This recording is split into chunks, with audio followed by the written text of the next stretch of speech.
Welcome back. As the tourism sector prepares to welcome participants for ARC 2020, the Environmental Health Department is assuring the public that all health and safety protocols will be observed throughout the event. Nisha Charles reports. Despite the continued increase of COVID-19 cases on island, the Atlantic Rally for Cruisers ARC celebrations for 2020 are on schedule as planned. ARC participants are expected to leave Las Palmas en route to St. Lucia on Sunday, November 22nd, while the ARC Plus participants left on November 15th. Chief Environmental Officer Parker Ragnanan says the work to ensure that all protocols are followed began well in advance. So the marinas worked closely with the Ministry of Health and Customs and Excise, LASPA, and other agencies in terms of looking at the approach. What we have seen is we have scaled up our port health surveillance at the marinas that are opened. Then there are very clear guidelines. One of the things that was taken into consideration in terms of reopening the borders for leisure craft had to do with quarantine. And at this point in time, there are two options, basically, for quarantine persons who come to the island on yachts.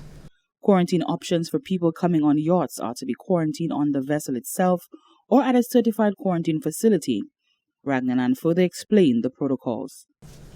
If, for example, a yacht decide that they want to use their vessel for quarantine, there is a demarcated place at the marina that these vessels go into, and there is the security and the surveillance officers to ensure that it remains at that particular location. I believe we commonly refer to it as the quarantine dock. Yes.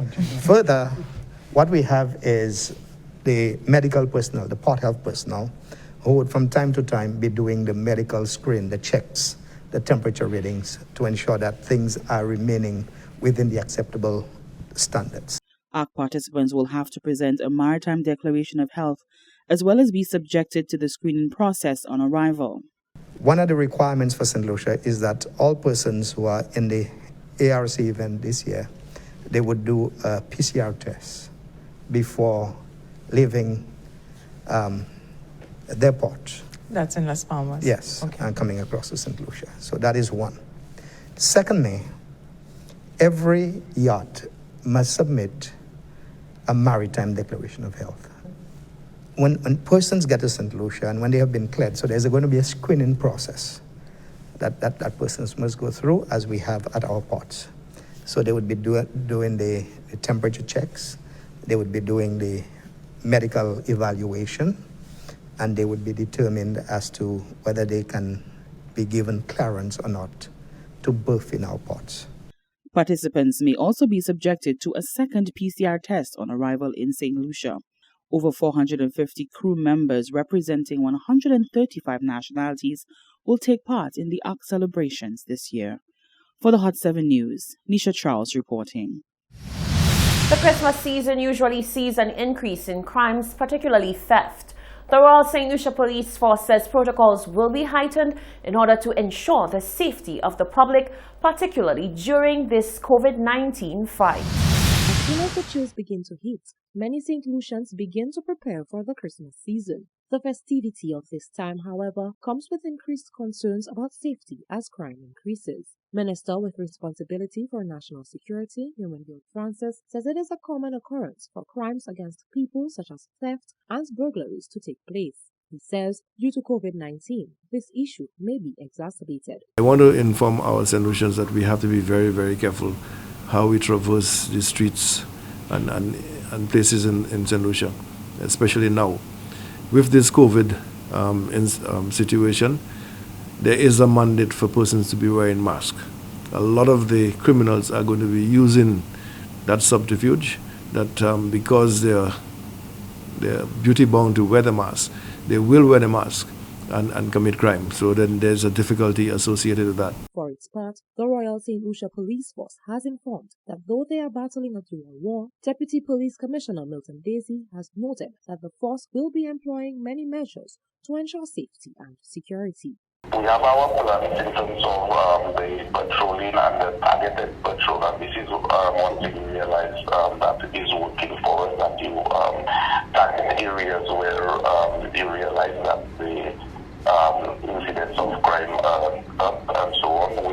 use that information to patrol areas. He says the addition of COVID wardens should help significantly as they will be around to take the pressure off the other officers, so crime fighting and prevention will be their main focus. One of the things that we are hoping would help us is the inclusion of these 200 COVID wardens who be assisting us because right now the police, our efforts are directed to solving crime and prevention in the COVID efforts where persons are not adhering to the protocol. So we should the inclusion of these 200 persons who would be specifically doing the COVID enforcement. Would have our officers directing the efforts more towards the crime fighting. Reporting for Hot 7 News, I am Genevieve Gonzalez. St. Cecilia's Day is celebrated every 22nd of November. This year, the grand celebrations were put off due to COVID-19. The Ministry of Culture, however, ensured that some form of festivity took place as musicians were stationed at various government buildings showcasing their talent. Let's go to Genevieve Gonzalez. The Feast of Musicians is usually celebrated every year on November 22nd. This year, however, due to the advent of COVID-19, celebrations could not take place in the grand fashion that they usually do.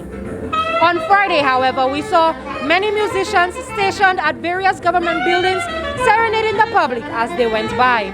President of Friends of St. Cecilia, Buffalo Odlum, explained that the standalone performances were to ensure full adherence to the COVID-19 protocols. He says the Ministry of Culture helped this initiative come to life. It's just a good feeling.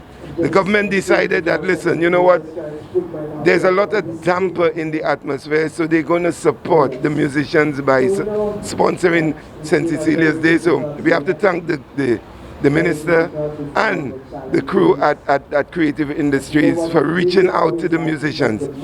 So you're going to find activities going on at most of the government buildings on the waterfront. We have spoken to other businesses, and we're hoping that they're going to do the same, maybe up north, and the Ministry of Infrastructure. And it's a whole weekend. So tomorrow we have in Marshall, we have some activity. We have some radio programming, and then on Sunday we're going to have one or two snippets of going back memory lane with St. Cecilia's Day. Local saxophonist Augustine Jab Duplessis explained to Hot 7 that this performance, albeit low-key, was meant to help lighten the mood of the public as COVID-19 has taken a toll on everyone.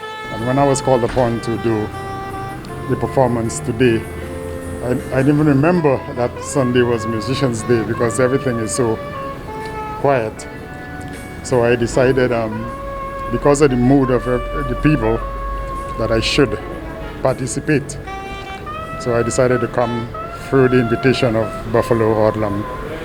I decided to come and make a contribution, at least for that moment, if I can get everybody in a different frame of mind. You know, choose some real nice Christmas classics, some originals, and just a nice mixture of music performed for the hour. We also spoke with local gospel artist Wilburn Mathre, who explained that he has been using his singing talent during the pandemic to encourage the general public. Well, I am a Christian and inspirational artist, and since COVID hit, I've been trying to I have been doing Facebook Lives on Saturdays from 6 p.m. I haven't been totally consistent, but I have a lot of Facebook Lives where I sing gospel songs to try to give encouragement and hope to people out there, because if I know what I'm going through, I can just imagine what other people are going through. Music really is the best. Happy Feast of Musicians, everyone. Reporting for Hot 7 News, I am Genevieve Gonzague. Thank you, Genevieve. Now back to the commemoration of International Day of the Child. Our team took to the streets, allowing people to send special messages of love to children. Every child is a different flower, and when you put them together, you get a beautiful garden. On this International Day of the Child, we went around gathering messages of love for our beautiful children here in St. Lucia. You're a child of the universe, then you deserve to be here. I want to say that all of us are children at heart, so whether you are 2 years old, 5 years old, 15 years old, 65 years old, or 95 years old, you are a child of the universe. Find your place in it. If your universe is in St. Lucia, then be a proud St. Lucian. Whether you're between 5 and 25, find the heart of you as a child. Be happy, smile daily, drink lots of water. Enjoy your childhood. Just want to wish the children of St. Lucia and the rest of the world happy International Children's Day. It's coming from your boy, Lyrics Master Bobby. Obey your parents. Well, of course, today being International Children's Day, we'd like to take this opportunity, of course, to wish those kids, those children out there, the parents of those children to please show the kids the love that they need on this, their day. Not only on today being International Children's Day, but of course, in the true essence of being a parent and checking on your children, that's most important. So I would just say, hey kids, happy International Children's Day. You know you guys at home and working hard on your schoolwork and what have you. Let's all stay focused and carry on smartly. Well, as a father, it's always a pleasure when kids have their father in their life. And for me, one of the most enjoyable things is just knowing that you can be there for your kids. And I think that kids should appreciate the fact that their parents are there, in particular that their fathers are there to help in the development of their life. Happy International Children's Day to all the kids in St. Lucia and all around the world. As a child, you're small, you just think of it as life. It's something that you just do, but it can be hard sometimes. And to all those little children who are out there, little children, big children, you all can do it. Let us all remember that investing in our children is investing in our future. Happy International Day of the Child to every child out there. Reporting for Hot 7 News, I am Genevieve Gonzague. Thank you, Genevieve. We're certainly sending lots of love out to the nation's children. Stay with us. The latest weather forecast is coming up.